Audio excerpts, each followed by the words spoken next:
Got Your Back Pod Stream is brought to you by Mr. Dirk. From casual wear to suits and formals, Mr. Dirk helps you find the perfect fit with the right look for any occasion.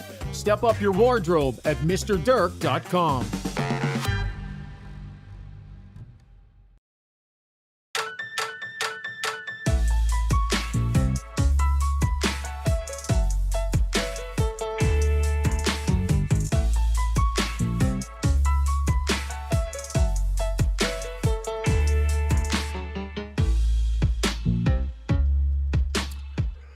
What a game. A absolute game one classic thriller in which the Oilers prevail in overtime.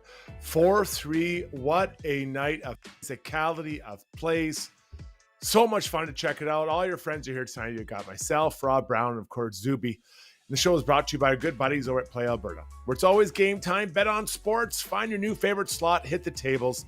Play on a virtual table with a live dealer. Grab your lottery tickets and do it all safely with responsible gambling tools that help keep you safe.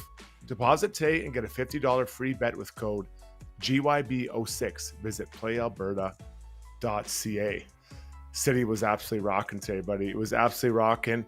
I am here in my home studio, brought to you by Adrenaline Diesel, Edmonton's premier heavy-duty diesel truck repair shop, specializing in powertrain tuning, performance, and parts sales. Visit adrenalinediesel.ca. Got my buddies with me here. Rob Brown's on his way home from the arena. We got Zuby with us as well. Boys, before we get into that, we got to mention why Ryan Rishaug is not here. He's under the weather. They call it the man flu, I believe, in some areas of the country. And Zuby, you have an interesting picture we got to take a look at here. Yeah, this, of course, was sent to me by Randine Rishaug, and she said that this is what's in their fridge. And if you can read that scribble on there, it says man cold juice. That's what Schauger... Now, that also says to me, obviously, that Schauger is not pouring that in a glass. He's drinking it right from there because there would be no need to label it as such if it weren't a problem for other people possibly getting his germs. So I think Randine was quite taken aback by the man cold juice label on the Tropicana there. Yeah, it sounds like he's really hasn't been at work the last couple of days for TSN. Obviously, he won't be joining us here on the pod while he's under the weather. And he, Brownie, apparently some classic symptoms, right? Shivers, slight fever. Apparently, he's coughing at least once an hour. So, I mean, fairly significant sickness he's dealing with. I heard he had the sniffles too, and I don't know if that's true because I mean that would put it over. I mean, you've got guys in the playoffs that are playing with broken bones, that are playing with torn groins, some, dislocations. I think that 12 for Florida dislocated his shoulder. I popped in tonight. But it's one thing to play with that. It's another thing to try to battle through a man cold. And I can completely understand poor Ryan. I mean, this was knocked out. I mean, there's nobody in the NHL that can play through a man cold. So I don't even know how he has the energy to get up and actually get to the fridge to get his man cold juice. So, I mean, we might be able to start a GoFundMe or something. Yes. Maybe hire a nurse to come look after him. Because, I mean, we don't want Randine in that house catching whatever horrible disease this poor Ryan Rishaug has. Yeah, I think Liam B here on the stream says it best. Schauger is month to month with the man cold. And I think that's fair. I think we can agree with that. I think we may see Zach Hyman back from his broken wrist surgery before we see Ryan Rishaug. So continue to send your well wishes for Schauger. We'll make sure we'll pass them on, and let's be as kind and kind-hearted as possible. There's a man suffering with a man cold, right? So send the funniest ones. Maybe we'll take a look at, like Liam's, who said he's month to month with the man cold. Boys, we had a game tonight. We got to get into this. We can't hold back. The stream wants to see it. So let's get into the breakdown, brought to you by Alberta Ram Dealers. Ram trucks continue to deliver with power, style, and innovation. The 2025 Ram 1500 features a bold new powertrain, a redesigned exterior, and state-of-the-art technology. Check out the most awarded light-duty truck ever. See a Ram dealer today. Brownie, I mean, the start could not have gone better for the Oilers. It looked to me like they were a group that had been through this before. They knew what to expect. The moment wasn't too big. What did you see early on in that game by the Edmonton Oilers? Yeah, I thought the Oilers came out with jump. And there's always a fear, and you know what it's like, Strud. You play in a playoff game. The place is absolutely nuts. You get the energy from the crowd, and then you go out there and you do too much because the crowd's got you all jacked up. But I thought the Oilers controlled themselves to start the game. They came out. They were physical but not dumb. They weren't going out of their way. They were just finishing checks. And then the Florida Panthers found out what the Edmonton Oilers were missing last year, a healthy Leon Draisaitl. And there you go, minute something into the game, minute and change, Leon gets a wide open net and he ain't missing that. So, yeah, I thought the Oilers came out early in the first period playing the way that they needed to play. They sure did. They came out and they were buzzing. They were showing things. And what the theme of the game was physicality from both sides. There were very few players skating away from the opportunity to hit some. Now, some hit harder than others, but man, that was a stand there and punch in the face contest, Brownie, I thought, for the entire game. Well, you've got the two bullies of the National Hockey League going at it. The Florida Panthers have been the bullies of the Eastern Conference for the last 3 or 4 years. The Edmonton Oilers have been the bullies of the Western Conference for the last few years as well. They both can play that style. The Florida Panthers have to. The Edmonton Oilers are capable. And in that, like, every hit, it's like they weren't just trying to – when you teach a kid to check, okay, you're going to try and separate the player from the puck. They were trying to separate the players from his head or the players from his body. Like, the hits were brutal and vicious and bordering on late and bordering on high, but it wasn't one team doing it to the other. It was both teams. I believe there was 100 hits thrown in this game, and every one of them had an effect, not only on as the game moved on here, but will have an effect as this series moves on. 102 hits. It was insane. They were heavy hits. It was absolutely incredible. So Oilers will win 1-0. The flow of the game, not too bad. And then Sam Bennett scores a goal, the first goal of the game, in which he gets tied up with Wallman. Wallman holding his stick. He tumbles back into Stu Skinner. Seconds later, the puck is in the back of the net. The Oilers challenge. Quick decision. As I saw it, I thought it was goaltender interference. Again, shows that I have no idea what goaltender interference is. I thought it was the right move by Chris Knobloch. He doesn't get it. They get a power play, Florida does, scoring the power play with some blown coverage. So, Brownie, did you like the challenge by Knobloch on the Sam Bennett alleged goalie interference on Stu Skinner? Well, it's funny. I sat with Cam Moon in the stands tonight, or in the press box, and Mooner's a former goalie. And at first, we thought there was no goalie interference. And then as we watched the replay, you could see that Kulak clipped the back of Bennett's foot, causing him to tumble. And that's where they said the goalie interference was denied, because Kulak forced Bennett into the crease. But I know from experience that when you are falling anywhere near the blue paint, you look for a landing zone on the goaltender.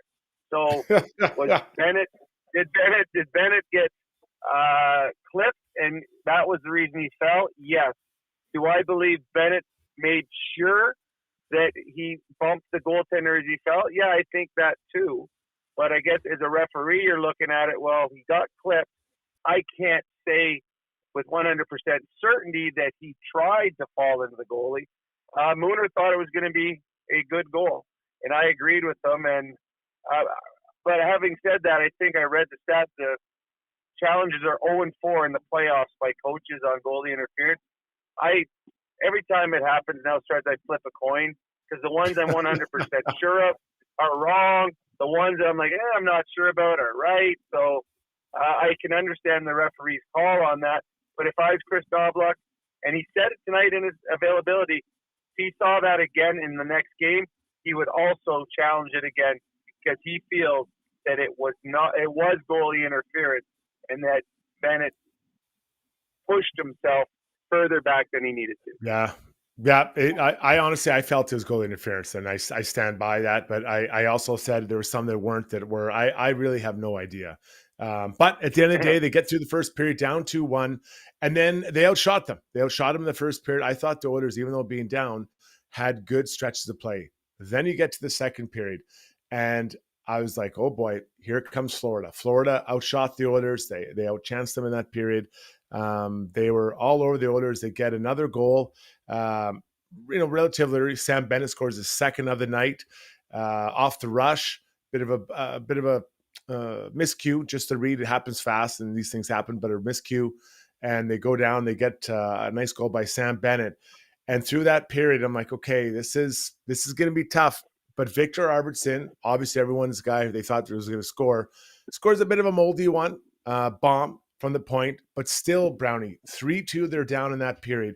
And I really felt that second period was all Florida, and Florida looked very, very good after that 40 minutes. I agree. I thought the first period was probably unfair, the score. I thought the Oilers were a little bit better than Florida in the first, but they came out on the wrong side of the scoreboard. In the second period, it was all Florida. And that was, to me, is as good as Florida can play. But we always talk about every game has flows where one team is better than the other. And if you are controlling the play, you have to get rewarded for your moment, your momentum. You have to, you've got to have something at the end of it. And if you are the team that's getting beat up at that moment, you have to survive it. And I think in that second period, two things happened. Stuart Skinner was sensational. The Florida Panthers could have scored 2 or 3 in that period. Skinner kept them in it. And Bobrovsky let in a bad goal. And Connor McDavid talked about it after the game, how huge a goal that Arvidsson goal was. It was not a good shot. It was from distance. He's got to have that, Bobrovsky. And the Florida Panthers are owning the period. They have a 2-goal lead. Everything's going their way. And the first, and not even a grade A scoring chance, the first chance that the Oilers get finds its way in the back of the net. To me, that changed the hockey game right then and there. It gave life to an Oiler team that through the middle 20 minutes was not as good. There it is. That was quick to the 1,000 listeners. Thanks for tuning in, everybody. We're having a great time talking about this Oilers OT victory in Game 1 of the playoffs. Let's get into our digital sound box, brought to you by Weiss Johnson Heating and Air Conditioning. The summer weather has arrived, and if you don't have an air conditioner yet, don't wait. Trust me, it is so pleasant when you have one. Weiss Johnson is your home comfort specialist, so give them a call. Enjoy a summer with a brand new AC unit. Specializing in servicing your existing mechanical systems or installing new ones, visit weiss-johnson.com today. Hit it. Weiss Johnson, All right, the Oilers are down 3-1 as we just broke down. And, it was a great period by the Florida Panthers. Let's hear from Connor McDavid, the captain, on how he thought the team handled being down 3-1 at that point of the game. Yeah, I think Florida has closed out games extremely well. Obviously, we put ourselves in a tough spot. I thought maybe with a little bit of luck, maybe the call goes different on the first one. They score on the power play and find a way to get one off the rush too. So put ourselves in a tough spot. I thought it was a massive goal from RV, massive, timely, and we just hung in there. And I think that that is experience, as you said. Just knowing that you don't got to open it up. We don't need to. We got to hold them at 3 and find a way to get one. And unfortunately, we did. Brownie, they go into the third period and it's tight. Give Panthers a lot of credit. They do a lot of good things. They have layers defensively. They're getting up the ice. They trying to hold the blue line, slowing down all the skaters of the Oilers. But just like we've seen for quite frankly, a number of years now, the Oilers didn't get out of their game plan. They kept skating, they kept playing, they kept going, looking for an opportunity. And the opportunity arose when Connor got a little bit of speed through neutral zone, kicked it out, got it back. And then he's driving down low and throws the puck to the front of the net. And it gets to Ekholm, who buries it. I loved the response by this team not to, and we've seen this before, so it's not the first time. They didn't panic. They're in Stanley Cup Final at home. They want to put a show, or not even put a show on. They want to do well. And they're down and they don't panic. And I love that response from this team. by the 2 goals that gets him. Arvidsson, a bit of a knuckler, and then, of course, Ekholm getting back on the board. Well, that's where experience comes in. Well, this is a veteran team. There's nothing that this team hasn't seen yet. They've been down multiple goals in the third period. They're only down 1 shot. So they're very comfortable playing down a goal. And it's funny, on the goal that Ekholm scored, if it's anyone else in the world, I would say that McDavid was trying to pass that to Kane. And all the defenders were looking back. They took Kane's stick away, and Ekholm comes in from behind and puts it through a maze of players. Now it's McDavid. Maybe he did see Ekholm through the 19 players that were in front of the net. But it was a nice play. And even though Kane didn't score the goal, he drove the net, and that took all the defenders. So the defenders all went to Kane. All their eyes are back facing behind the net. And Ekholm just finds a quiet spot. And when he shot it, Bobrovsky was actually getting bumped by his own man, Bennett, and had no chance on the goal. So nice play, driving the net by Kane. McDavid puts it into a scoring area. And Ekholm, who we know has got offensive juice, hammers that puck home. And at that point, it became the Edmonton Oilers game. And from then on, they were by far the better team. Way better team. You look in the third period, the shots were 14-2. 2 shots for the Florida Panthers, and a team that is stingy and doesn't give up a lot in Florida Panthers. The Oilers got 14 shots on them. The Oilers found their game. They found their recipe. They were buzzing. So then it goes to overtime. Okay, here we go. Florida, I thought, came out flying. I thought they looked good. I don't know, Brownie, maybe the first 4 or 5 minutes, they carried the play. And then again, the Oilers started finding their rhythm. Got to talk about Kapanen. Kapanen finds some space, pushes the puck through the D, goes in on a breakaway on Bobrovsky. And it's interesting. We had Jamie McLennan today on Struddy's World, and he talked about, and I don't remember the words to be, was it the hot pocket or where the goalie, I called it the Viper, where you shoot the stick out in front to try to poke it. He said that's what he loves to do. And sure enough, he did it on that one. And unfortunately for Kapanen, just goes off the outside of the post. What an incredible move. And we even got Bouchard, who I didn't know could skate that fast. He has a chance. and it goes, just drifts by. Then I honestly, Brownie, I didn't even know he could skate that fast. I've never seen him skate that fast. So 2 huge chances by the Oilers, on one a break-in, one a semi-breakaway. And you're thinking, oh man, they didn't do it in there. Do they have enough left to get it done in this period? Well, to go with the start, you were right. The Florida Panthers were the better team coming out of the break. And they had their push. The first 5 minutes of that overtime, they had their push. And again, this goes back to Stuart Skinner. An excellent quality start for him. The Oilers don't score on the power play if Skinner doesn't make 3 or 4 big saves to start overtime. So Skinner, again, weathered a storm for his team, got the big saves. And then Captain, I thought, was excellent all game long. And the Bouchard one, I honestly had to look twice to see who it was, because it was like, seriously, Bouchard, when he skates, it doesn't look like he's moving. Like when Kapanen or Janmark are skating, or McDavid, there's 1,000 body parts moving, and it looks like they are running on ice. Bouchard doesn't, and all of a sudden I'm like, he is flying by those guys. Like, he's got little jetpacks on his skates tonight. But another wonderful play. So the Oilers carried the play. After the first 4 minutes, the Oilers carried the play. And it was almost a matter of time for a while. But then there was a lull. There was a lull about 6 minutes to go in the overtime period. I thought both teams looked tired. And both teams looked a little spent. And you're thinking, okay, we're going to the next overtime. And then a big mistake by a fourth-line player that created the longest skate you will ever have from a penalty box to a bench. And the Edmonton Oilers obviously made them pay. Yeah, I think it was actually fourth line versus fourth line, and Tommy Nosek gets it and airmails it to row 14 seat D in section 107. And felt sick about it. You could just see his reaction right away. Skates over there. And you just felt this was Oilers' time. They get Leon out there. They get all his buddies out there. Just to go through the goal quickly. Connor brings it up. gets it to Bouchard, slides it down to Nuge. Nuge makes a great play. And I don't want to steal your lines, but you said if you make 3 or 4 passes on a crisp passes on a power play, you score.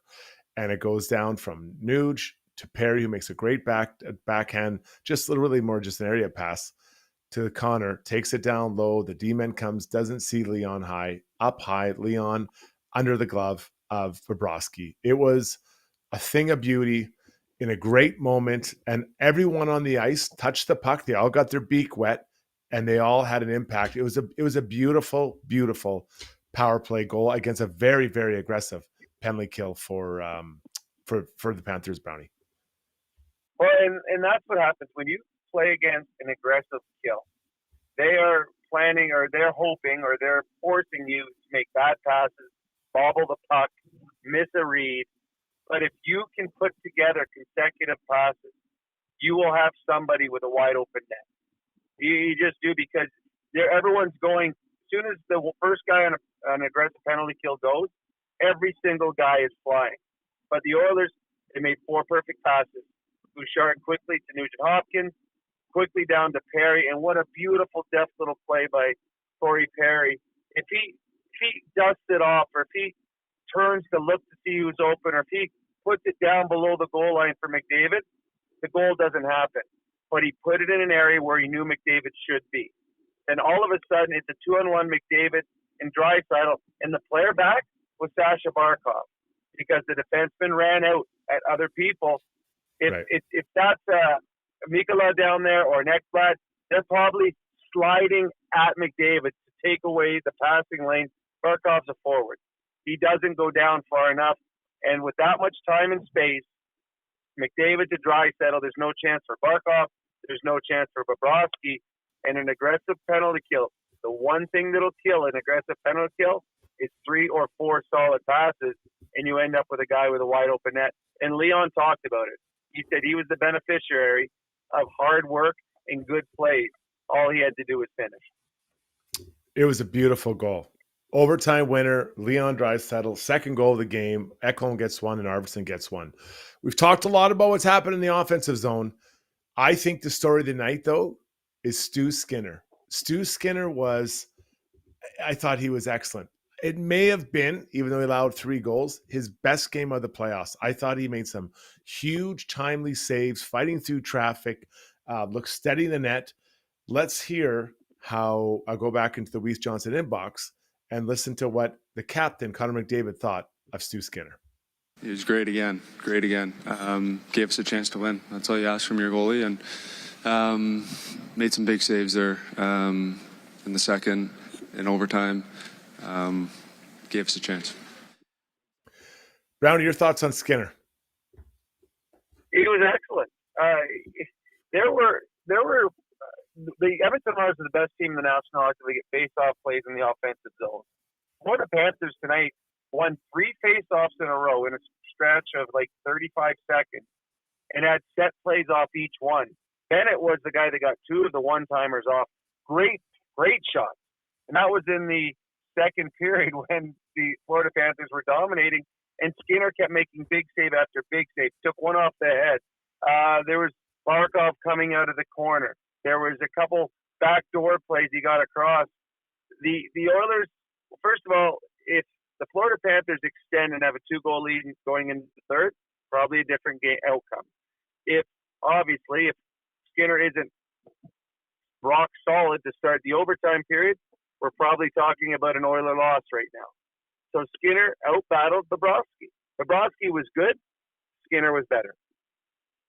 Yeah, he had a great game. I mean, Bobrovsky made some good saves as well. Man, that was Skinner. Some of his saves were just absolutely huge saves.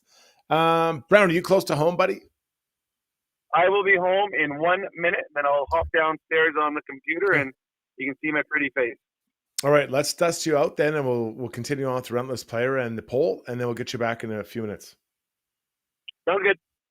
There it is. Rob Brown will rejoin us in a moment here. Zuby, you and I will continue with Relentless Player, brought to you by UCAN Youth Services, an Edmonton charity relentless in helping youth aged 16 to 24 get out of harm's way and get employment. Visit ucan.ca to see how your donation can change lives right here in our community. Lots of worthy recipients for this bad boy today. I'm going to go to the back end, though. I'm going with Sir Jacob Wallman. This guy had 5 shots, 3 hits, 4 block shots.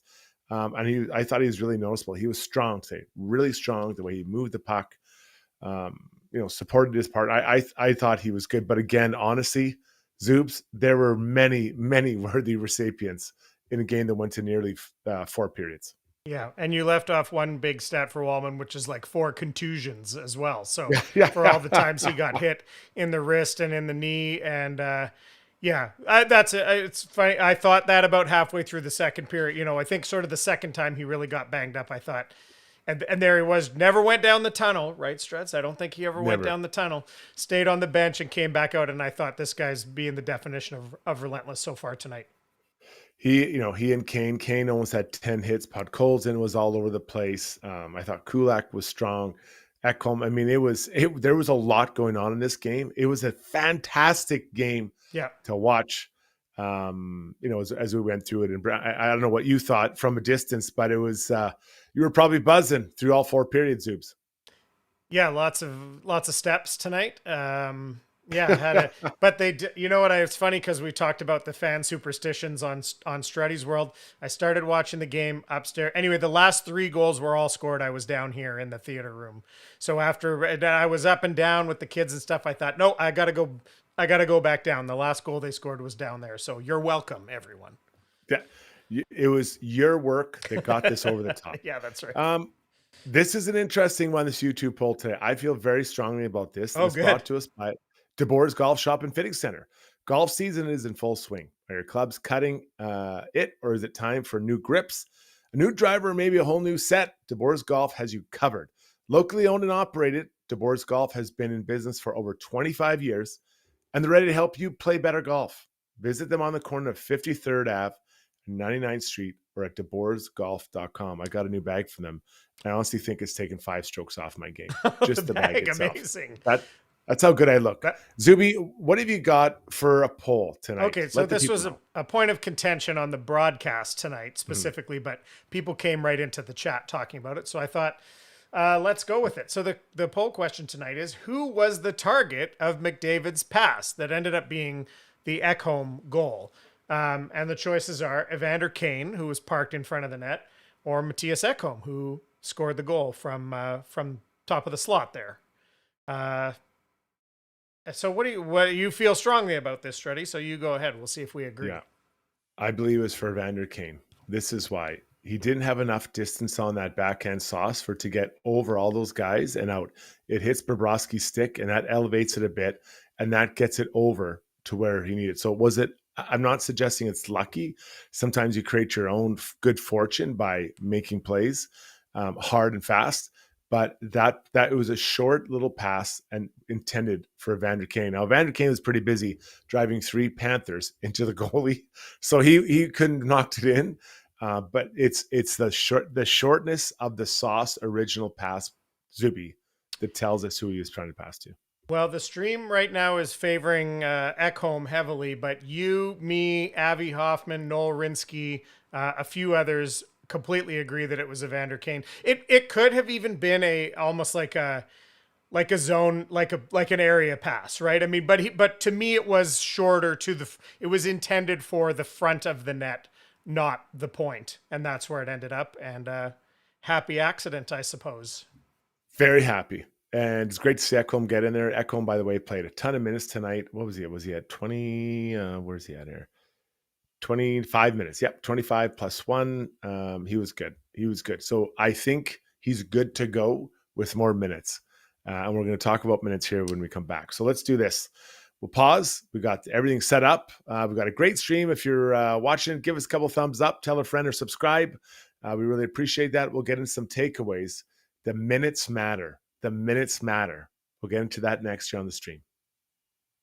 So at Timberhouse, our gun philosophy is naturally inspired living. We believe that through design, we can solve problems and enhance people's lives. We follow biophilic design principles in all of our builds to incorporate natural materials, natural light, to enhance all the spaces in a home. When you have your space perfectly reflect who you are and what you value, and it's made well, we think that that just leads to better living.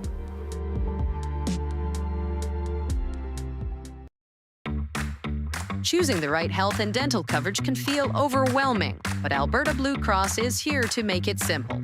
Their user-friendly website features a free quote tool to guide you through choosing your plan, or you can chat directly with one of their specialists for personalized help. Every plan includes access to personal, nutritional, and financial counseling at no extra cost. Visit ab.bluecross.ca/personal to learn more. At Gallery Dental, we believe in blending exceptional care with artistry to create the perfect smile for you.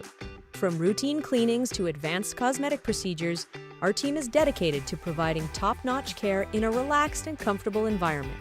With state-of-the-art technology and a passion for perfection, we ensure that every visit is a positive experience. Join the Gallery Dental family and let us help you achieve a smile that you'll love to show off. Contact us today at secolandentistry.com.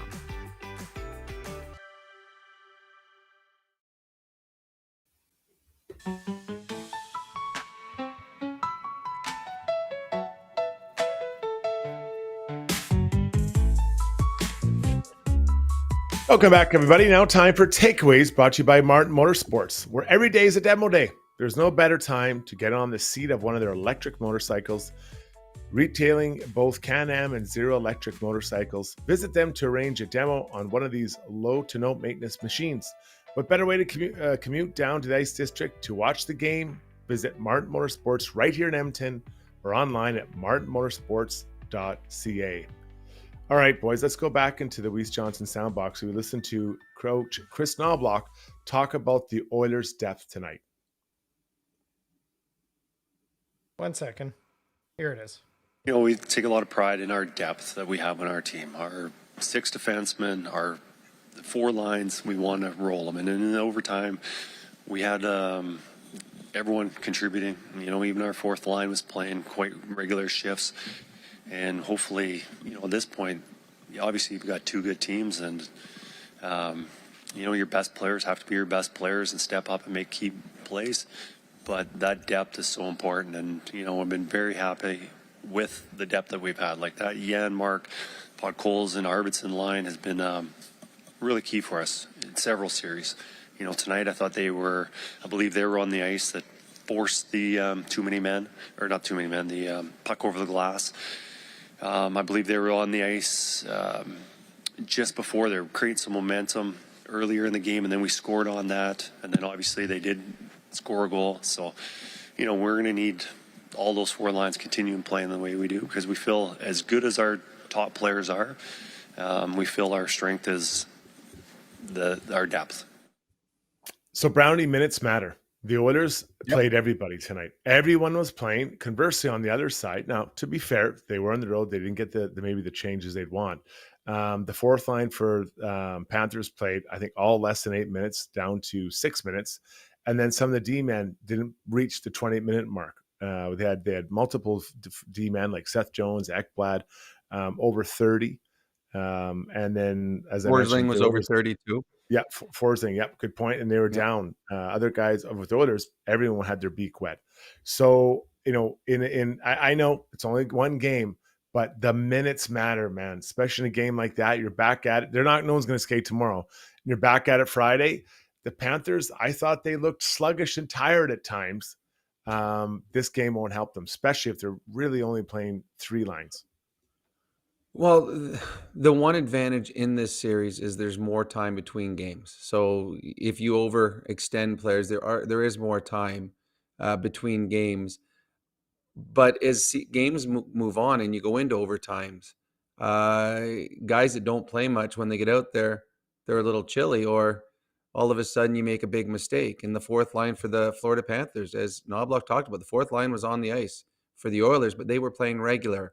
the fourth line for the Panthers, they had to start playing them because you don't know how many overtimes it's going.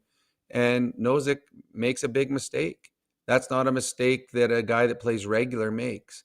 He probably a little antsy. He sees the hit coming, hasn't been on the ice, doesn't want to get caught in his own zone. So he's just getting the puck out as quick as he can and throws it, as you said, in row 14. And that might have been light. It might have been up at row 28. That was a no doubt. That was like, absolutely, you're going straight to the penalty box.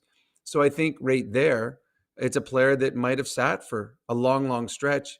So he doesn't have the puck on his stick. And say he gets 3 shifts in the entire overtime, and 2 of them he didn't touch the puck, and here's the first time.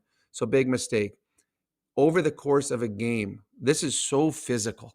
This series, and both teams are so physical. Oh. It's tiring hitting, and it's tiring getting hit. So all of a sudden, when Ekblad gets the puck when he's played 22 minutes and makes a play, it's going to be different than when he's at his 32nd minute, because you're just more tired because of how physical this game and this series will be. So every team that we've seen the Oilers play thus far in the playoffs has shortened their bench. The LA Kings completely shortened, and to me, that's why they lost the series. And the Dallas Stars didn't use all their players. Vegas didn't. And now you see a team, Florida, that is known for its depth. Like, this is a team that's known how deep they are. Whereas Chris Knobloch, and this is the first time we've really seen this. Like, even last year in the playoffs, we didn't see this. He is playing all 4 lines, and everybody is in double digits. That goes a long way in a game, but it certainly goes even further in a series when everyone is part of it. It makes such a difference. It's 4-line team, and everyone feels they're invested. Everyone's giving. Everyone's doing something. We touched on Kapanen. We talked about Janmark. We talked about Arvidsson. These are 3 guys that, at times over the course of the year weren't even in the lineup, right? Mm-hmm. Or they were playing bit roles. They all had a big part to play, or have had big parts to play tonight in previous matchups. Interesting, I thought, as they went to overtime, they put Leon and Connor together. I knew that they were going to. Once they went in the third period, they started playing those 2 together. And at that point, they're staying there. What I thought was interesting is they started overtime with Connor and Leon on the bench. And Florida had a really good first shift. And you're thinking, okay, we just went into overtime, and our best 2 players, if Florida would have scored, Connor and Leon wouldn't have touched the ice. So that was a little surprising that you've got the 2 best players in the game and they don't get to start overtime. Now it all worked out. But Schauger talked about it. When will Connor and Leon be put together? Well, when things start going sideways. Well, it was in game 1 in the start of the third period. But I believe the game shifted when Connor and Leon started playing together. And it's partly but what Connor and Leon did. But you also got to give credit to what the rest of the lines did. They didn't lose anything. And it used to be when Connor and Leon played together, there was a big drop-off in lines 2, 3, and 4. Not now. They've got productivity and players understanding their roles in the other lines that you can put Connor and Leon together and you're not losing anything throughout your lineup. When you watch these 2 teams, it's clear, and I noticed this when they weren't playing each other, but tonight when they're playing each other, how often players just go and stand in front of the goaltender on a whistle. Right? They just stand there. It's at both ends. And I'm here for it, Brownie. I love that. So you go like, Sam Bennett, Kachuk, obviously Kane, Arvidsson. I mean, like, I don't have to name. We just watched the game, or we all collectively just watched the game. But how many times you see a D-man shove a guy away from the front of the net? Someone push a guy, or there'd be a minor scrum. Like, it is crazy that more players, forwards, don't go to the net and just stand there after the whistle. It's so annoying as a D-man. Like, get the hell out of here. And give the guy a little slash and move him along. Like, it's so easy to do, and nothing really happens to you.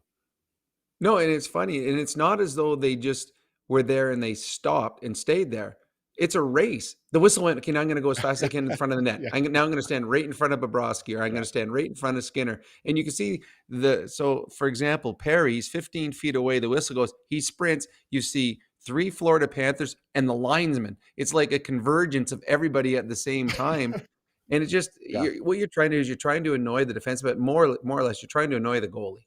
You just try, if I get him off his game just a little bit. And we saw the Aiden Hill, how upset he got. Now he got hit a little bit more than just a guy standing there, but it is funny. And you're right. It was after every single whistle in a defensive or offensive zone, somebody would go stand in front of the goaltender and just hit me. I dare you. It was quite funny. It was really neat to see. And I love it. I just love it because it just means you're just into it. Now I think we got to talk about the Panthers, the way they defend, and man, they can bottleneck things up. And they at times it felt like they had an extra guy. You think about when Connor's trying to go down the wall, the D-man's there, then a forward comes flying over to just, either get a body on him, just squeeze him out, right? And then they move the puck when someone else is moving on to that guy. Like they are constantly putting pressure on people and forcing you make exceptional plays because of the pressure and physicality they lay on you. And that actually goes to what you just talked about with ice time. They play a very tiring system because they have to be physical. They have to finish every check. They're aggressive everywhere on the ice. There's no passive in their game. And when you're being aggressive every shift, nobody can lose their spot. So if Jason Strudwick is my D partner and Struds goes and the puck's moved, I have to go there because if I don't, now we've got a crack in our defense and they're going to have time and space. So it is constant. It's relentless, but it is tiring. And nobody, I don't care who you are, is going to be as effective at 33 minutes as they are at 22 minutes. You just can't, no matter how good a shape you're in. And there will be extra days in breaks in this series as we move on, but there is only one day off before game 2 on Friday. So the minutes that the players accumulated tonight will affect them in game 2. And that's why the Edmonton Oilers, for the first time ever, are out changing every opposition team they've had this year by running 4 lines. And not only do they have 4 lines, Struds, they got Skinner in the stands who's played 2 games and has a goal. In the stands, they've got Emberson, who played the first 5 or 6 games of the playoffs. Kapanen came out of the press box and has 5 points in 8 games. So this is a team that is so deep that Jeff Skinner, who had a fantastic game the other night, is a healthy scratch. That's a good sign if you're an Edmonton Oilers fan. Really, really well made point. So looking at the game, I always think in terms of like periods won or lost. I think it's fair to say the Oilers, they won. They played better in period 3 and 4 than the Panthers. Period 2 was, to me, clearly Panthers. Then the first, I didn't think the score totally reflected where things are at. So, because with the score, maybe we'll give it a break even. But I think in this game tonight, the Oilers won the game, but they also beat the Panthers if we're just voting on periods of play. I agree. I think it was a just result. I think the Oilers were a little bit better than the Panthers tonight. When the Panthers had their big period and they were dominant in that second period, the period was tied 1-1. And if you dominate a team and aren't rewarded for it, if you don't scratch out a goal or 2 ahead of the opposition, that's a lost opportunity. And to me, that's on Stuart Skinner. That's how well he played in that period. But yes, I agree. I think that the first period, to me, I thought was a wash. I certainly didn't think that Florida was the better of the 2 teams in that period, but they had a lead. And once the third period started, it was all Edmonton the rest of the way. So the Oilers were the better team and deserved the win. Game 2 goes Friday. Can't wait to see what that looks like. Man, it is going to be, that's a huge game. And not to be dramatic, but if the Oilers walk out of here up at 2-0, beating them 4 times out of 5 is going to be a tough task. Well, it's funny. Before the series, when we're talking about who's going to win and everything, I had a hard time finding any team in the NHL, and the Florida Panthers are a great team. Any team beating the Oilers 4 times. Yeah. If the Oilers are up 2-0 in the series, I find it even harder for the Florida Panthers to win 4 out of 5 games. And that's what they would have to do. So no series is ever over. And we've seen that too many comebacks over the years that we've been involved with hockey. But it certainly increases the odds of the Edmonton Oilers hoisting a Stanley Cup if they win game 2, because all the pressure in the world is on Florida. But having said all of that, the Florida Panthers, I do believe, dropped the first 2 games in Toronto and were losing by, I think, 2 or 3 goals in game 3, came back, tied it late and won in overtime. So this Florida Panther, you don't win a Stanley Cup unless you're great. The Florida Panthers are the defending Stanley Cup champions. They will rebound on Friday. Whether it's good enough or not, we'll just have to wait and see. That was Takeaways, brought to you by our good buddies at Martin Motorsports. Let's now take a look at the scoreboard, brought to you by Canadian Club. The all-new Canadian Club Classic 18-year-old high proof comes in an incredible 58%. Their highest proof Canadian Club Classic to date is a full-bodied whiskey with aromas of caramel, toffee, spicy vanilla, and rich oak with a butterscotch finish. It is smooth. It's very smooth. So we got a tweet here from our good buddy, Just Steve. And I'm going to read it from the NHL Public Relations. The Florida Panthers are 31-0 when holding a lead at the end of the first or second period in Stanley Cup playoff games under head coach Paul Maurice. Boom. That's it. So they were 31-0, and the Oilers made it 31-1. Brownie, that's incredible. I mean, that's what's incredible is to hold it for that long. Like, that's a lot of leads they held in this time they've had, this run they've had. Well, it's funny. And then Schauger, he's on our group chat. He posted the Panthers are 10-0 when leading after 2 in these periods alone. And I texted back, that's a bad stat to have because odds say it will end. And to me, eventually it's going to have to end. So I always like when I see those stats. We're playing against a team tonight. When they score first, they're 48-0, and then they score first. Well, I mean, odds say eventually it's got to turn against them. The Oilers are a different animal. They are. To me, going into the third period down 1 goal, that's tied to me.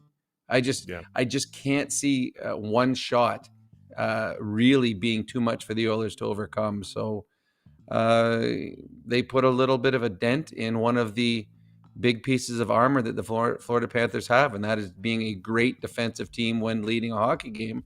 That'll give the Florida Panthers pause for thought next time they have a lead, and it'll certainly give the Oilers confidence knowing that it doesn't matter. We're still good enough to overcome just about anything.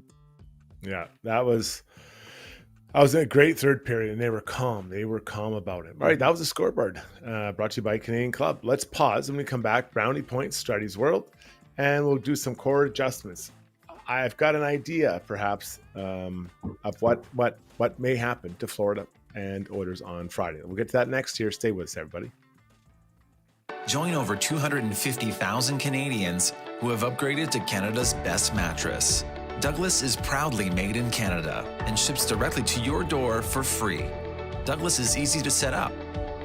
Enjoy perfectly balanced comfort and an easy-to-clean machine washable cover. Get a free sleep bundle with your Douglas mattress. Try risk-free for 365 nights. Get your Douglas mattress today. Ready to go all in this season? Mr. Dirk's got you covered with express on-site tailoring, a wide selection of craftsman-made suits, sport coats, and casual staples for every occasion. Score big with Mr. Dirk. We've always got your back. Visit us off White Ave, south of 102nd Street, or browse online at mrdirk.com.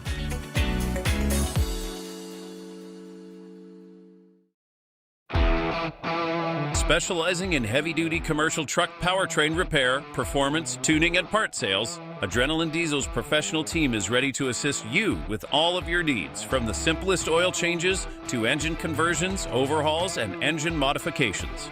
Featuring an all-new online parts store and machine shop to manufacture, replicate, or repair parts, visit adrenalinediesel.ca.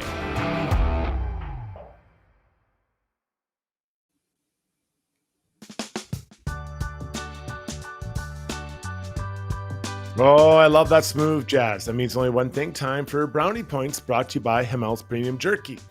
If you're craving bold flavor and unbeatable quality jerky made with prime Alberta beef that is made and sold right here in Canada, look no further.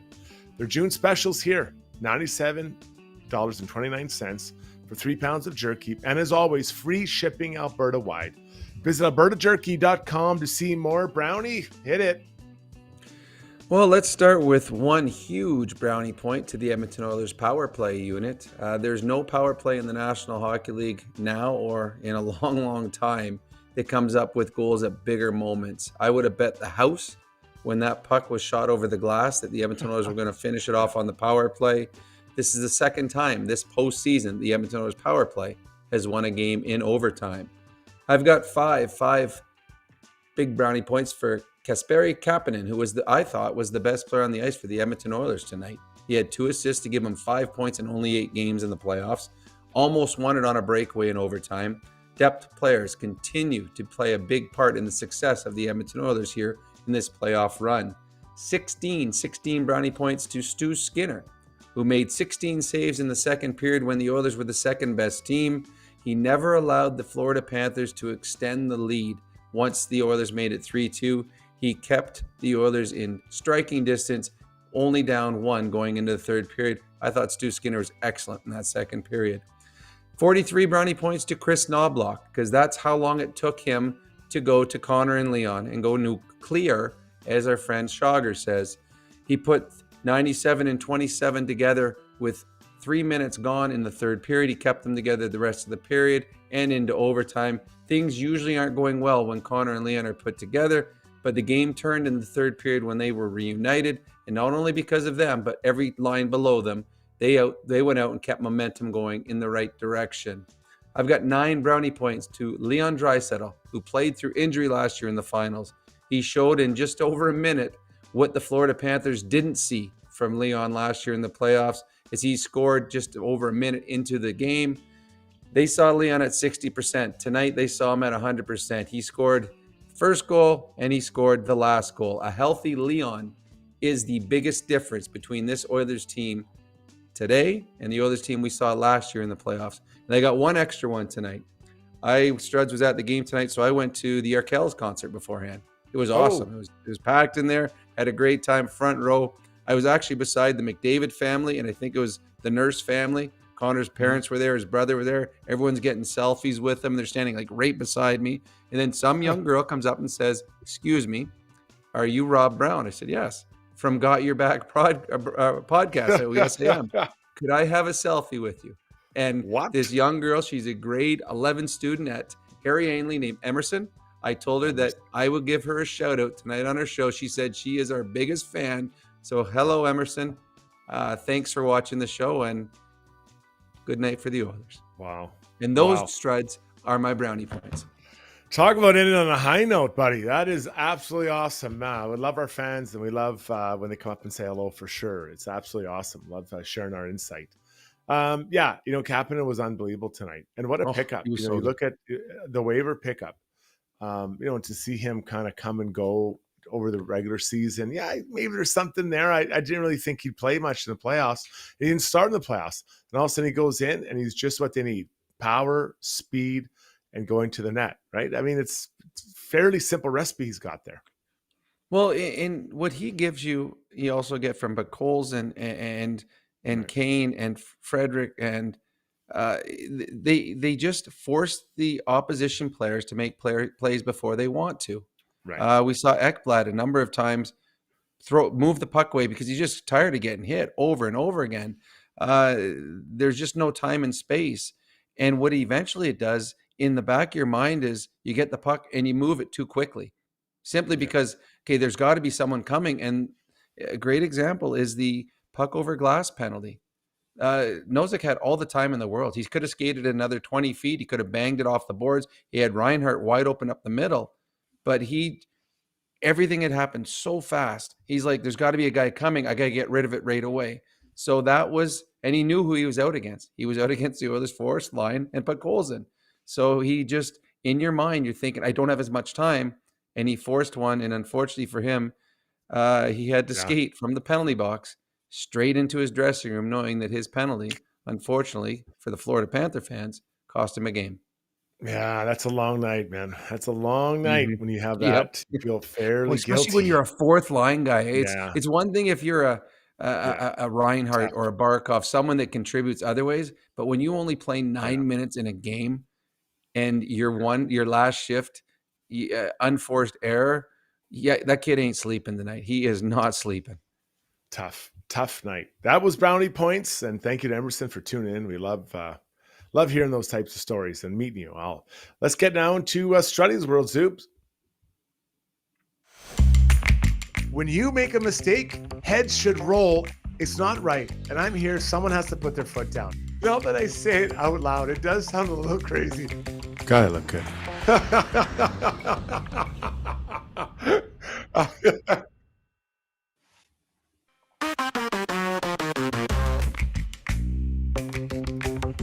Now it's time for Struddy's World, brought to you by Timberhouse. If you're tired of those dull cookie cutter houses, Timberhouse is looking to shake things up. Their designs harness the power of natural light to brighten your days and lift your spirits, because life's too short for ordinary houses and dull living. Let them build you a place where laughter and good times are a part of the blueprint. Visit timberhouse.ca. So I got some texts from some buddies, and I noticed on the stream too, they were talking a lot about the icings today. It seemed like the Oilers and Florida were icing it quite a bit, and there were. I'm not sure how many there were total, but especially kind of later in the game, there's a lot of icings. The reason you ice it is when you feel pressure, and you've been feeling pressure for an extended period of time, and you just want to get rid of it and just get a reset. Now, it's not ideal, especially when another team can send out their top line against you and pick the side they want it. We all know that story. But there are just some times where you're under pressure. And there were expended points, specifically for Florida, where they were out there for a minute, minute and a half, even at times 2 minutes, really long shifts, and they couldn't get out of their zone. So rather than get scored on, you ice it down, hope to get a reset, just take a deep breath and calm down. So I'm not going to sit here, Brownie, and say that this is a design play, but it's a thought process that goes through when you're a player and your coach. Hey, if you're feeling tons of pressure, ice it down, we'll reset and give it another shot by winning the faceoff and getting it out. Well, how many times do you see a player with being forced and he throws it away blindly in his own zone? Yeah. It comes back and haunts them and bites them, and they get scored against. There will never be a coach that will get mad at you for icing the puck. What you do is you give yourself a 50-50 chance of getting the next faceoff. You give yourself a bit of a rest, because by the time you ice it down and then you kind of slowly get back into place, then someone will possibly look at his stick and he'll talk to the ref. So there's ways. Every player that's been around knows how to slow play an icing to get an extra 15, 20 seconds worth of rest.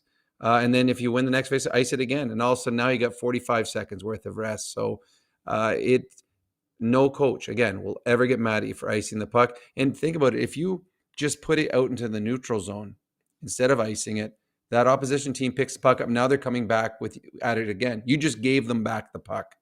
If you ice it, at least you've got a 50-50 chance of winning a face-off. So, yeah, we saw a lot of it tonight because both teams were so good at pressure that instead of throwing the puck away in your own zone, just shoot it as hard as you can. If it hits someone on the way out, good.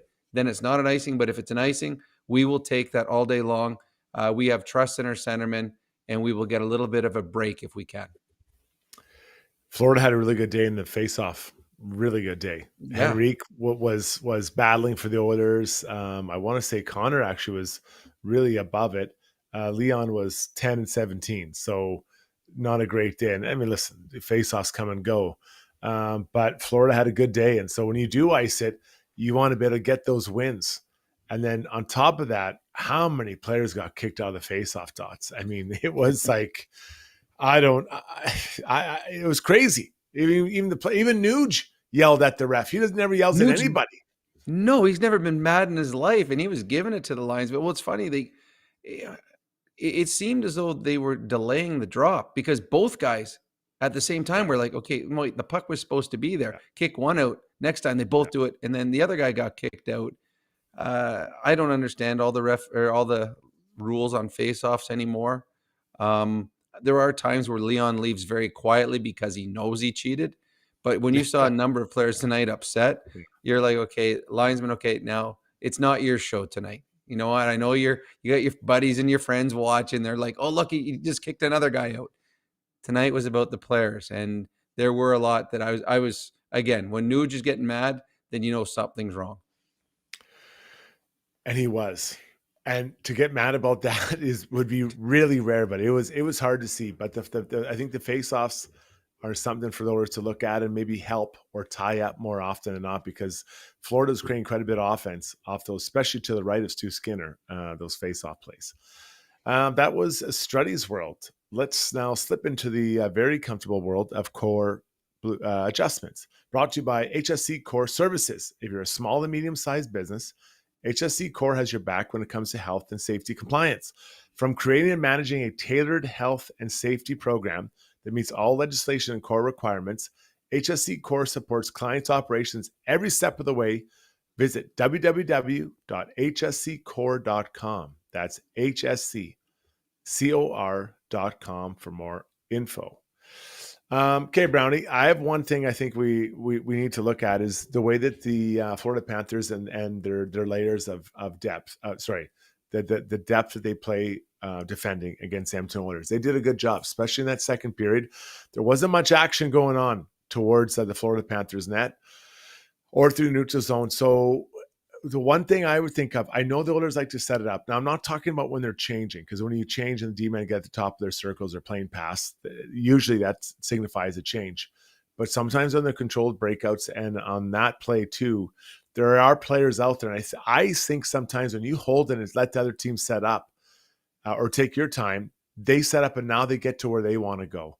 I would like to see them, not every time, but at times, just go. The D-man can skate it. Kulak, Nurse, Wallman, these guys can skate, get that puck going up the ice, and yeah, you might get pinched off the red line, chip it in, just go down there and play in their zone. Letting them set up continuously, I don't think it was working that second period. Yeah, I agree. And one of the other things that I didn't think was working is the Oilers tried to beat guys off the rush. Right.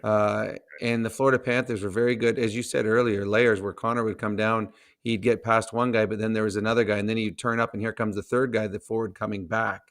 They're just so aggressive. To me, to beat them, if I'm carrying the puck in on you, Struds, you can hit me. Like if I got the puck, I'm free reign. You can hit me. But if I'm coming down on you and about 10 feet before I get to you, I bounce the puck off the boards, you're not allowed to. You might try to get in my way a bit, but you can't hit me. But now it's a race. Now I'm either racing you and I got a huge advantage because you're skating backwards. You have to turn. Or I'm racing against the other defenseman who has to come all the way across. But at least I'm making the battle in the offensive zone. What the Oilers were doing a lot in the second period, when they carried it in, they tried beating a guy. They get pickpocketed from behind. The puck get knocked at the blue line. They never got any sustained pressure. Third period, they got better. They started putting the puck into spots and chasing it. But yeah, the Florida Panthers, because they have the layered defense, that if you are carrying the puck up, you might beat one guy, but then there's a second, and then there's a third, and they just continue to come at you. Don't allow them to have that type of defense. Put the puck into an area. Don't throw it around the boards so the Bobrovsky comes out. Lay it about 15 feet behind the defenseman, because as a defenseman, if that puck is going, and especially if you leave it right against the boards, because now you got to dig it off. So you're looking down, digging it off. And the way both these teams hit, the physicality, you're like, oh, I'm just about to get run through the boards. So I think that to beat the Florida Panthers, you've got to put it in areas so that now there's a race or a battle. Yeah, I love the way you frame that. So when you chip it behind a D-man, you're making him turn and go get the puck. We don't want to turn around. We want to knock it down, hold the blue line, and then maybe someone else goes and gets it or doesn't even get into your zone. So your point's so well made. If you are being confronted, just chip it by that D-man right behind him, and then either center support who's driving the heels can get there, or you yourself can go because the guy can't squeeze you down. But it's such a good point, and it's hard to do sometimes because you want to hold and you think it's a turnover, but we're not talking about cross-ice dumping or rimming it around hard. If those things are there and you have friends going to get it, that's fine. But make the D-men turn. God, I hate it turning. Shift after shift after shift. And then running on top of it and coming back to the bench and have your coach yelling at you. None of that is fun. None of that is fun at all. One last thing here, Brown, before we set you go. Bobrovsky. I thought that the Oilers did they scored 4 goals on him. So, that's a pretty good night. But I thought that they had chances to score against when they didn't score. And it wasn't always because Bobrovsky saved it on them. You know what I mean? Like it wasn't like he was the difference in a lot of the saves. The Oilers maybe, and I don't want to say, like, they did maybe get the shot they wanted or the outcome they wanted on the chance they had, not necessarily Bobrovsky stopping them. No, there was a couple that Bobrovsky stopped that I don't think he knew he stopped. There's a couple that slid by the open net, slid through him. I mean, what was it? They have 46 shots tonight? So the Oilers threw a lot of rubber at him. And then, the difference of the game was one. It was a 1-goal win for Edmonton. The only bad goal in this hockey game was one scored on Bobrovsky. The Arvidsson goal should be stopped. So Bobrovsky, he was good. Skinner was better. And we went through all of the forwards and the defense and the goalie and the coaching comparisons the other day. We felt that with forwards that it was really, really tight. The Oilers have Connor and Leon, so I gave them a slight edge. On defense, it was really, really close. And, that was a coin flip because Florida's got really good defensemen, so do the Oilers. But the one area where the Florida Panthers should have a huge advantage, and that's nothing against Skinner, but Bobrovsky, to me, over the last 3 years, has been the best money goaltender in the NHL. The best. Better than Vasilevsky, better than Shesterkin, anyone. And he's got a Stanley Cup ring to prove it. He won 2-1 in Game 7 last year. If Bobrovsky doesn't outplay Stuart Skinner in this series, I don't think the Florida Panthers have a chance because that is their one ace. That's their one area where they should have an advantage. And tonight, Stuart Skinner was the better of the two goalies. And because of that, the Edmonton Oilers get the big first victory of the series. Huge step in the right direction with Game 1 win. Game 2 goes Friday night. Brownie, we look forward to chatting with you Friday night. Get some sleep, buddy. Feels like it could be a tight series every game. It is. There might be a couple other late night double overtimes, but this was it's a good night to be an Oiler fan and a good morning to wake up to. The sun will be shining. Good night. You got it, buddy. We'll talk to you Friday night. That's Rob Brown, tapping out. All right, I'm going to take a quick pause here. He doesn't mess around, dude. No, Do you know him? Doesn't. When we come back, we're going to take a quick lap around the NHL. Not a quick lap. We'll take a lap around the NHL. Some pretty significant moves in the NHL. And then Ask Us Anything, and we'll wrap up the poll and a play of the day. So get those questions on Ask Us Anything. We have a great stream. Love hearing from you and answering your questions. We'll be right back. For over 60 years, Belvedere Golf and Country Club has delivered a high-quality membership experience to Edmonton and area. And now it's even better. Drainage and irrigation improvements in 2024 have taken course conditions to a new level. This commitment to long-term sustainability means exceptional playing conditions all season long. Belvedere's tee sheet availability is unmatched, so join now and experience golf the way it was meant to be played, on your schedule. Visit BelvedereGCC.com today. If you're considering a vinyl fence, don't be fooled by cheap marketplace imitations. Get top quality vinyl fence from a trusted company with 20 years in the industry. With locations in Calgary and Edmonton, check out dlrvinylproducts.ca.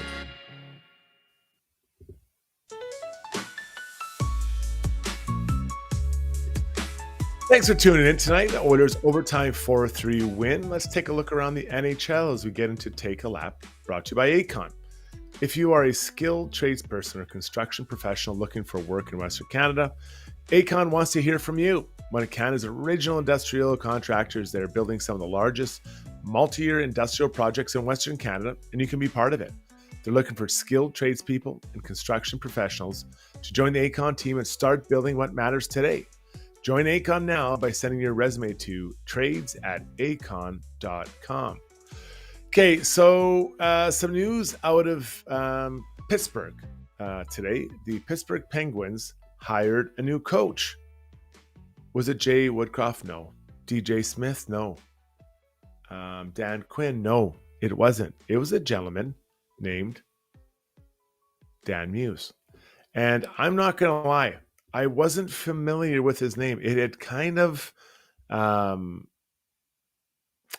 heard it in the periphery, but Dan Muse has been around the league quite a while. He's only 42 years old.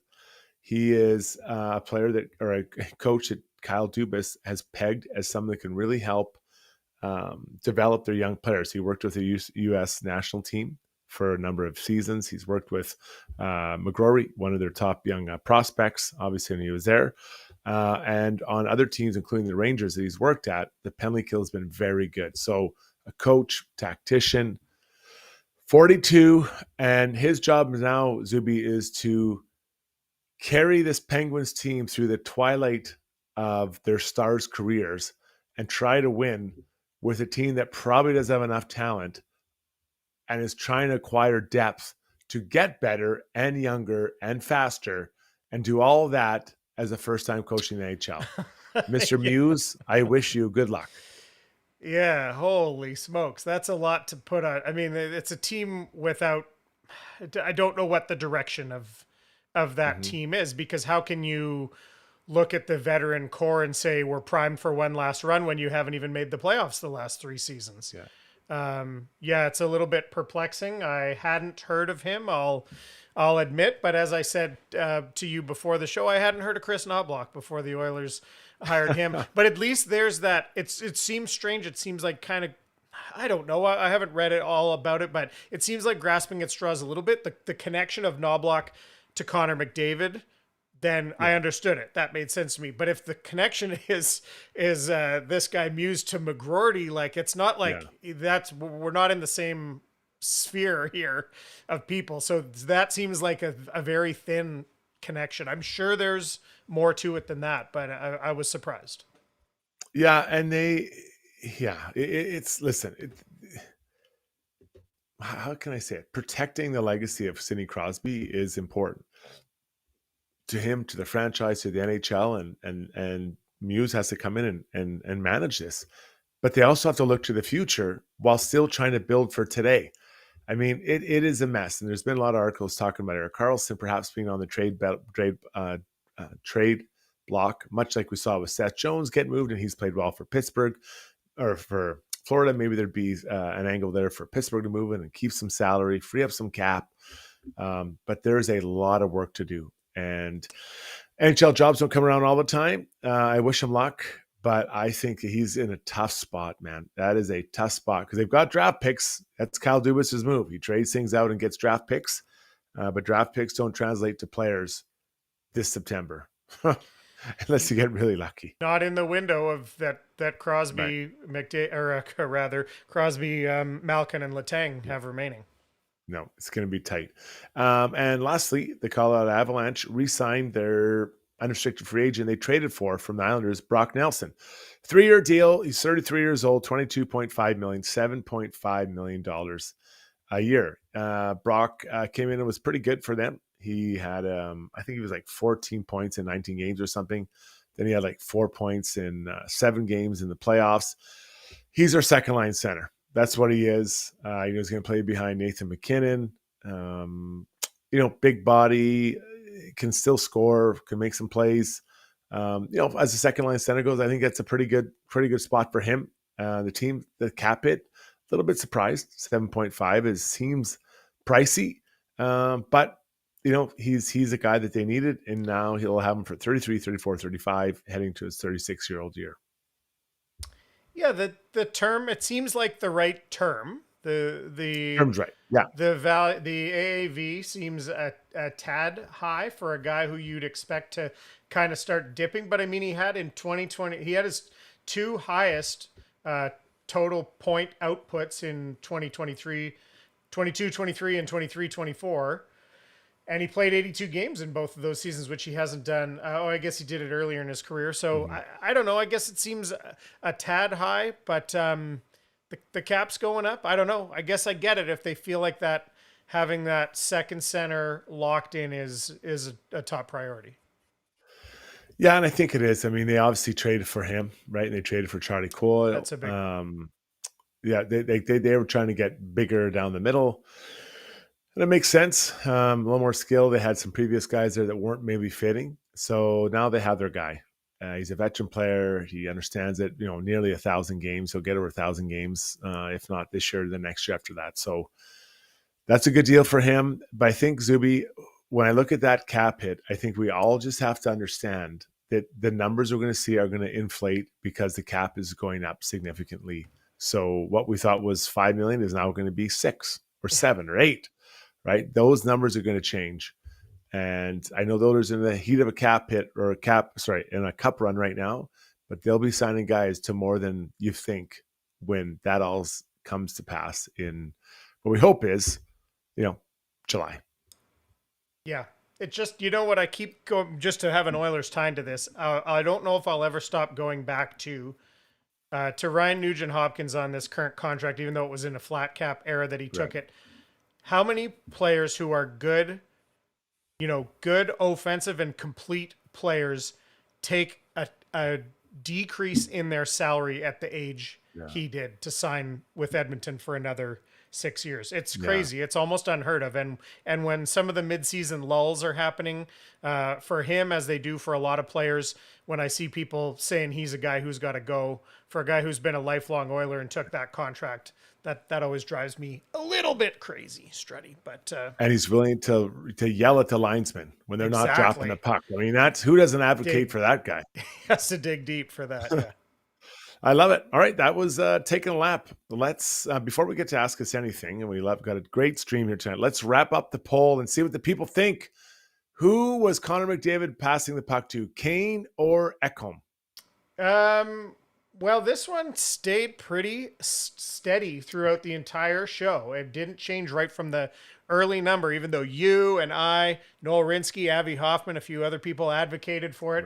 Right. Who was the target of Connor McDavid's pass? Matthias Ekholm, 71% of the folks thinking that was an pass for Ekholm. Okay. You and me and a few others in the minority at 28%. And it's okay. I guess it's open to debate, Struddy. Yeah, just go back and watch it. Watch the angle of his pass. That was not intended to sail through 5 people to the far side of Ekholm. But love hearing your points. Great to have it. What do we have? 700-800 votes on that thing? It was absolutely. We did, almost great. 800 votes. Yep. I love to see that. Well, let's get into what they're asking us. Let's get to Ask Us Anything, brought to you by Mortgages by Maria. The Bank of Canada continues to lower rates, and the spring real estate market is heating up. So now's the perfect time to talk to an experienced mortgage specialist.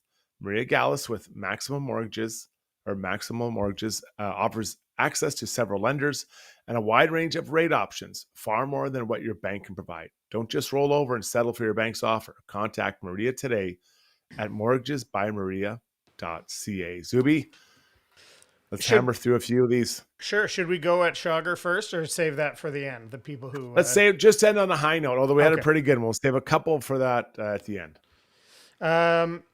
Okay, let's talk about... I want to go to... Let me find this. About the... Forgive me, because normally I'm getting this ready while we're doing the last little bit. Here we go. Let's go to this. Oilers Diehard says, with the Panthers playing games with their line changes on the icing, how is that not delay of game? I know it's not, but should it be? Well, I think it actually is if they... Yeah. I don't know if they say, hey, if there's any delay or another guy goes off, it should be instantaneous, a delay of game. It's the whole point of that rule. It is, right? And it should be. I think there should be a warning, and then the next time's a penalty. But this is a veteran team. That's what they do, right? Who's on the ice? I don't remember who's on that. Was it you or me? I think my stick's broken. Oh, hold on. I think I have a phone call. I got to check this text message. Like you just screw with the other team, and then the rest come over and get upset, and they sort you out. But I think it's a great move by a veteran team. Yeah. I didn't even know it was going to be icing. I just put my head down and skated towards the bench. Yeah. Like, get out of town. Okay, a couple questions here on Matthew Tkachuk. Paul Z said, did Tkachuk play tonight? Our new friend Kayla in Dallas said, I'm convinced Tkachuk is still nursing an injury. He just isn't his usual spunky, spicy self. He was quiet tonight, I thought, Struds. Yeah, you know what? I really was trying to watch his skating. It does feel like he's limited with what he's skating. And he's not a bad skater. He's just not an effective skater right now because I believe still, fighting this groin injury that he suffered. So definitely, with Hyman being out, it's nice that one of their guys is not at full power. But the thing about Tkachuk is he can have games even when you don't expect it. So you cannot take him for granted. Continue to knock him down. Continue to get hits. Continue to try to keep the pace high so it's hard for him with his bad groin. He had the one Nice one-timer in the second period that Skinner made a really good save. That was a huge save. It was really important. It was either 3-1 or 3-2, which is when Skinner made his best saves in the game, and that was one of them. And that was the only time I noticed Tkachuk. I didn't really even notice him in the muck, Yeah. No, he wasn't. He wasn't in it too much. Okay. Let's get a little bit, we'll go a little bit out of the box here. Michael Dahl says, is it wild that I'd take out Frederick and put in Max Jones, less skilled player, but better skater and more physical? There's a lot of chatter about Trent Frederick here on the chat tonight. And what I would say about him personally, and I did say this in the chat, is that to me, I still haven't seen the player that was advertised. And I know he's hurting, but is there a point at which you consider sitting him down, Struddy?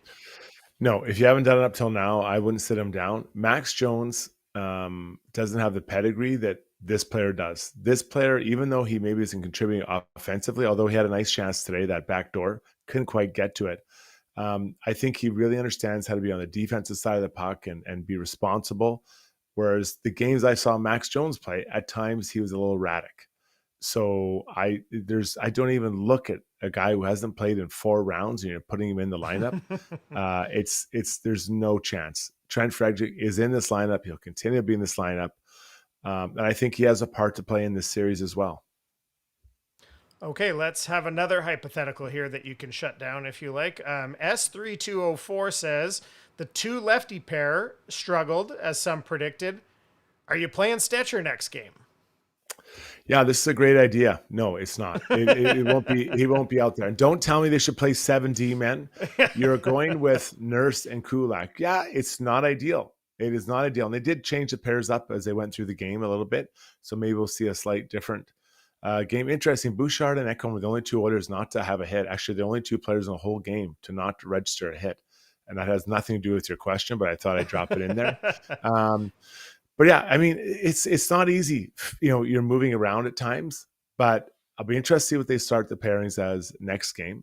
I recognize that's 48 hours away, but Stetcher isn't as big. He's not as fast. He's not as experienced as the guys 6 they have in there now.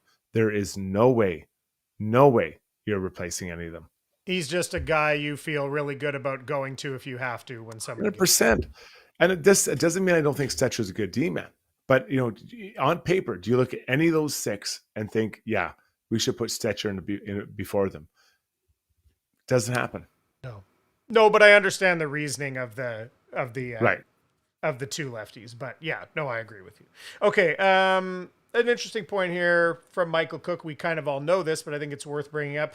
Oilers historically get better, this version of the team, deeper into a series under Chris Knoblauch, so winning game 1 goes a long way. They have to feel like that's really important to get wins in games with the way they are in games 4 to 7. They must feel really good about getting any wins in games 1 to 3.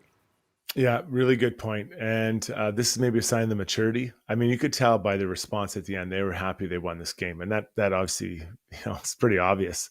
But, when you're playing a team like Florida, you just want to keep crawling closer to the end goal than they are. So today they did a lot of good things. They won the game, but I thought they also beat the Panthers. They were the better team. They deserved this win. And you want to do that again in game 2. Right, you want to make them go back home thinking, okay, we're down 2-0, we got to win both here, right? And the pressure puts on. Now the Oilers have held done the first game. Now they got to do the second.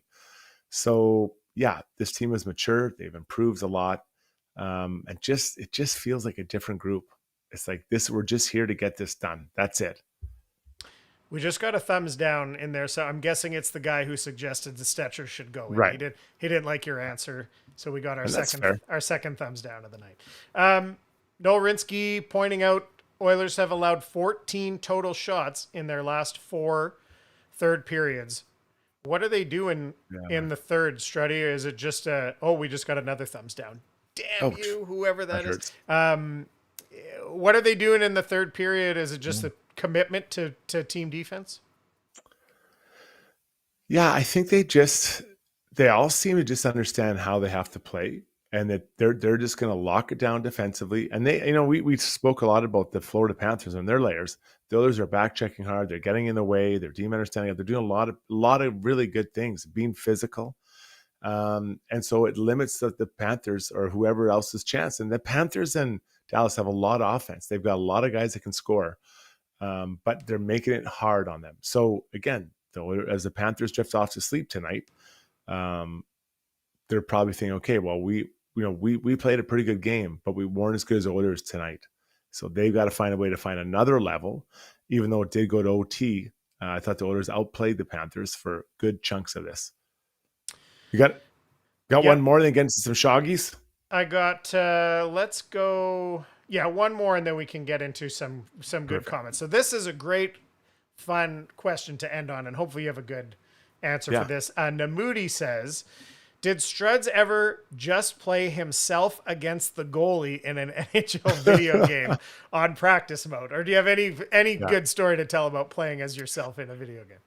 You know what? I didn't really play video games. So I don't really play video games. And, my kids do. And so, whatever, they think it's neat, but they don't play any of the games I was in. But I remember I went to a friend's house and his little brother had it.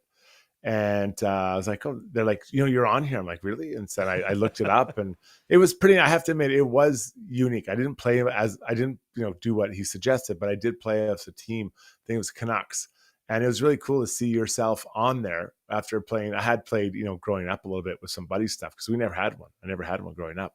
So yeah, it is cool. I mean, at the end of the day, you're still human. And those are really, really cool moments. Now, do you know what your rating was? Your player rating? Did you ever? Yeah, I remember thinking it wasn't bad. I think it was like high 60s, low 70s. Like I wasn't even upset about it. I was like, that's pretty good. I don't know what I mean. I don't know what what are you going to say? As long as I was in the 50s. But I remember, I think I was in the 60s, low 70s. I honestly think I was okay. That's awesome. Well, we'll look that up too. There's probably a database of that. We can see what your year over year rating was. Okay, before we get to Shogger, we'll say I said if you request this, there's no going back. Marty in Melbourne says, glad to be here. Only thing that would make it better is Struddy's Aussie accent. So from Marty in Melbourne, he's asking for it. Marty, good to see you. Got that down under shrimp on the barbie down there down under. Pretty good. Not my best. You kind of caught me off guard, but I mean, I think it's pretty true to form, right? Pretty nailed it. The pretty Australian. Accurate, Maybe yeah. I think it's more Western Australian than Eastern Australian. Maybe he can help me out. Yeah, it's definitely a regional dialect. Okay, and also this is a great message too. We got to get this on here. Patricia Yurku says, first time message, but long time follower of Got Your Back. Woke up at 3 a.m. from Doha, Qatar, and loved the game. Great game by all of the Oilers. Love that Draisaitl had such an impact. So joining us from Qatar early this morning. Super cool. And as far as Shogger went, oh my goodness, he got called. He got called Ryan Rishoft. Super Dravko says Shog Dog has no dog in him.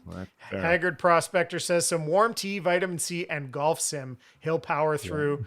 This was a good one from Paul. He says he may take intro next game, but he'll be a pod time decision. Very good. And then I assume this is Randine's burner account on Twitter. Vodka Snob said, where's the handsome host? That was it, like in the first couple of minutes. That hurts. A little bit, doesn't it? You and I are considered the eye candy of this pod. I mean, look who we're dealing with here. I guess so, yeah. Rob Brown and Ryan Rishoft. They're not two models, that's for sure. Yeah. All right, well, that was awesome, everybody. Thanks for those. Rishoft. I'm sure I won't use that anytime in the future. Okay, let's wrap this up with the play of the day. And I know, Zuby, you got it, but I'll set it up. Play of the day is brought to you by Gallery Dental. Take the first step towards a stress-free dental experience, providing modern dentistry for today's patient with the most up-to-date dentistry, sedation, implants, and so much more. Contact Gallery Dental, YEG.com. Zuby, what do you got here for us, buddy? Well, obviously, tons of great stuff from the game itself tonight, but I thought we'd do a little shout out. This might have even gone down. Oh, no, today is Wednesday. Gosh, you and I did a pod this morning. I can't even believe it's same day. I know. Goodness. Well, this is from the CN Tower, which apparently has become sentient and has its own Twitter account. Lit up the CN Tower in orange and blue in support of the Edmonton Oilers. Oh, boy. And there, if you want to go, you can go find this. go ahead and read the mentions because not every Leafs fan is happy about that. But it was a nice gesture. But I also wanted to say, I wonder where they got that idea. Oh, maybe from my house, which I also light up in orange and blue. So thank you very much, CN Tower, for stealing my idea. No, it was a cool thing from out there in Toronto, and the BC Place one was apparently old. There's a BC Place one floating around too, but that's actually not current, as Grok explained to me. Nothing makes me happier than seeing Leafs fans jump on a bandwagon, right? I mean, why not? Why not? I'm sure if the Leafs are in the finals, we jump on the bandwagon as well, right, Zoobs? Absolutely. The more the merrier, especially here, that we love having our bandwagoners. We wouldn't call them as such, but we love having our new Oiler fans here on the chat and in the stream. So everyone's welcome. Thank you. Thank you for tuning in to us tonight. We really appreciate a late pod here with the overtime game. Oilers win 4-3 in overtime. Shoggy, we hope you get better. We expect it over another 48 hours. He should be over his 24-hour flu. So look after yourself. Zoobs, thanks for doing this. It's a lot of fun with you and Brownie tonight. My pleasure, buddy. Good show. Great stream. Excellent game. We look forward to doing a few more of these. Hopefully at least 3 more, at least, or less. We'll be back Friday with a post-game pod, so look for that. Check out your socials for what we're up to. Thank you for listening and for tuning in, all of our sponsors for making this possible. Have yourselves a great night. Sleep easy, everybody. We got 48 hours. We'll do it all over again. Talk to you then. Good night, everybody.